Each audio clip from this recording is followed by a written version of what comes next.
country is keeping a close watch on Iowa tonight. People are also looking at North Carolina as a trial on our state's new voter ID law wraps up. Closing arguments just finished in federal court. WNCN's political reporter Bo Minnick has more from Winston-Salem. Inside federal court, lawyers established both sides for this case. One is that the law, approved in 2013 by the Republican-led General Assembly, will help prevent voter fraud. The other is that the law only serves to disenfranchise certain minority voters.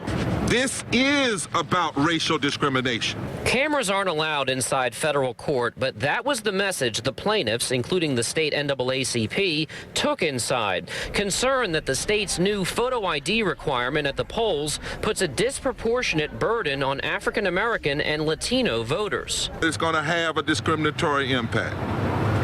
This is un-American. The law went into effect this year and will first come into practice next month during the March 15th primary election. It requires voters show a photo ID before casting a ballot. In court, attorneys representing state leaders said the law is meant to cut down on voter fraud. One argued in closing statements, the plaintiff's case is based upon rhetoric and not on evidence. There's no evidence the state of North Carolina intended to discriminate against anyone. If there was anyone who didn't come forth this week with evidence, we think it was the state. So again, as of right now, that photo ID requirement is still in effect for the March 15th primary, and there's no timetable on when the judge will make his ruling.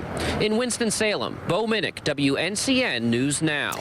We also got this response today from the state GOP chairman. North Carolina's photo ID law institutes common sense safeguards to uphold the integrity of our elections.